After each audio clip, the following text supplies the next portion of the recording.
खुलुमबाय बेवहाय नुजानाय मिडिया पार्सन नोंथांमोन आरो लोगोसे जोंनि रायजो राजा मानगोनां नायगिरि नोंथांमोन दा जोङो बेवहाय बड' culture and heritage प्रिजार्भेसन बर्डनिफ्राय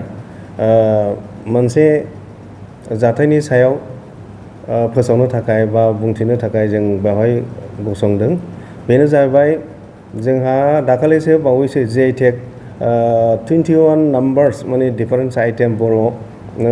traditional culture बिनि सायावहाय जे JTEC मोनबाय बिनिनो मोनसे बाहागो आर'नाइ बे आर'नाइया जोंनि थाखाय आंगो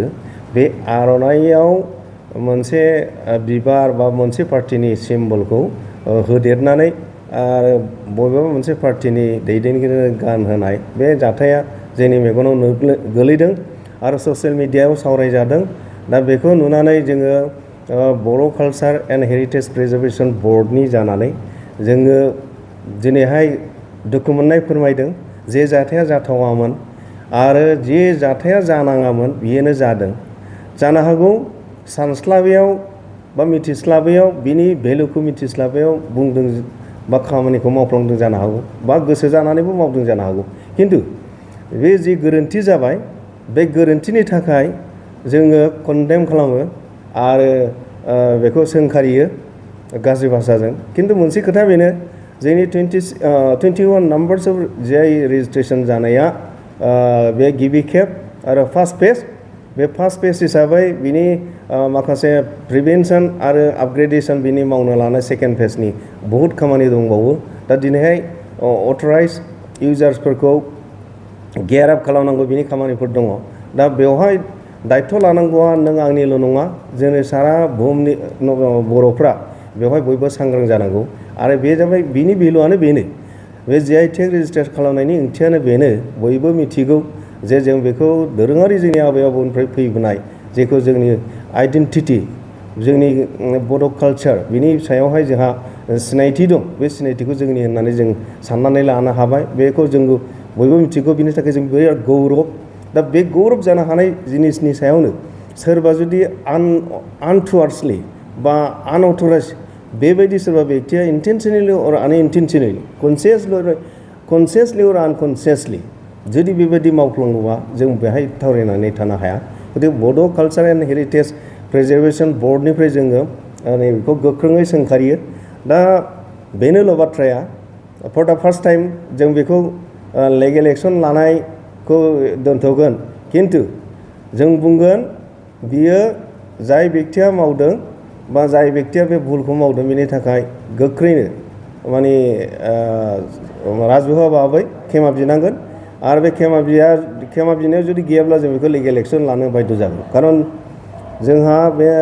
21 नाम्बार्सनि जे JTEC जादों बेखौ लानानै आपग्रेडेसननि थाखाय जों जिखुनु जाया आनटुवार सोरबा इन्टेनसनेलि आरो आनइन्टेनसनेलि सोरबा आघात होनो नाजायोबा बेखौ मावनो थाखाय लिगेल एक्सन लानो थाखाय जोंहा पार्मानेन्ट 10 इयार्सनि थाखाय उकिल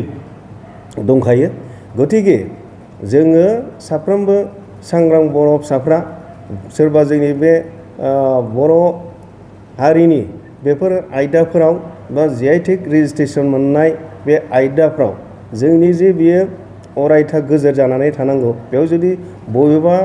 व्यक्ति बा बबेबा अनुष्ठाना जुदि बिकृत खालामो बा गाज्रि मोनसे मैला फोनाङो बिनि थाखाय लिगेल एक्सन लानो खाबु मोननायनि थाखाय जोंनो नैबे बड' कालचार एन्ड प्रिजार्भेसन बर्डनि माबायाव एड्रेसावहाय जोंनो फोरमायहरबानो जागोन बेखौ जोङो एक्सन लानो हागोन गतिके दिनैहाय बे जे बड' कालचार एन्ड हेरिटेज प्रिजार्भेसन बर्डनिल' दायथ' नङा मेम्बारफोरनिल' दायथ' नङा बे बर' हारिनि बयबो सुबुं बा सोद्रोमा सांग्रां बिथांमोनानो बयबो दायथ' लानांगौ आरो बेवहाय बयहाबो नैतिक दायथ' दं गतिके जों बयबो सांग्रां जानांगौ दा बेखौ जों बुंबाय जुदि अथिमात्र जुदि मानियाब्ला जों लिगेल एक्सन लानो बाध्य जागोन केस होनोबो बाध्य जागोन गतिके बेखौ बुंबाय दा गिबि खेबनि थाखाय भुला जाबाय जेला जोङो खेमा बिनोखौ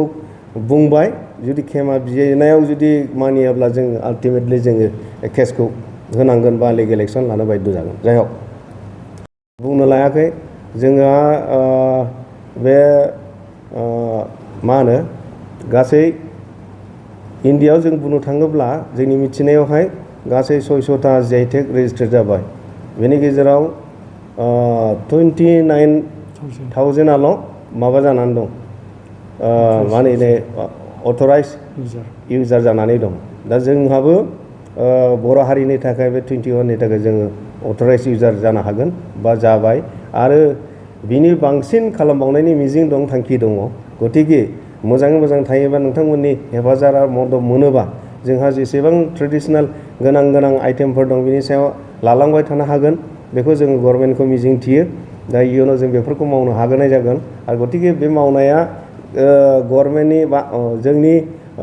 बर' कालचार एन्ड हेरिटेज प्रिजार्भेसन बर्डनि थाखायल' नङा, साफ्रोमबोहाबो बयहाबो दायित्व दङ। दा गतिके बेखौ बुंबाय, आरो जों गोबां बाथ्रा बुङा जे इयुनाव जाहाथे बेबायदि भुलखौ आरो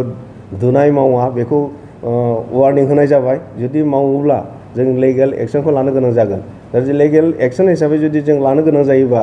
सासे मानसिया 6 मासनिफ्राय 3 बोसोरसिम जेलबो जानांनो हागौ, बा अनुस्थाननि जायफोर माने बिथांमोनहा बेबायदि क्राइम मावोबा, आरो बिनि माने पेनाल्टिया जानो हागौ 1 लाखनिफ्राय 3 लाखसिम, आरो बिनिबो बारा जानो हागौ। गतिके बेखौ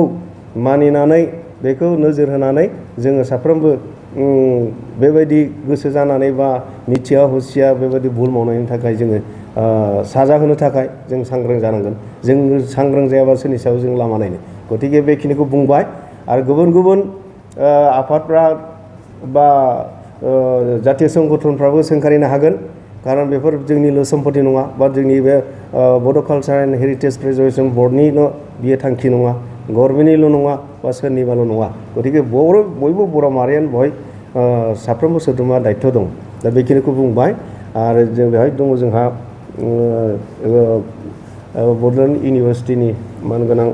बड' कालचार एन्ड हेरिटेज प्रिजार्भेसन बर्डनिनो सोद्रोमा, बड' कालचार एन्ड हेरिटेज प्रिजार्भेसन बर्डनिनो सोद्रोमा,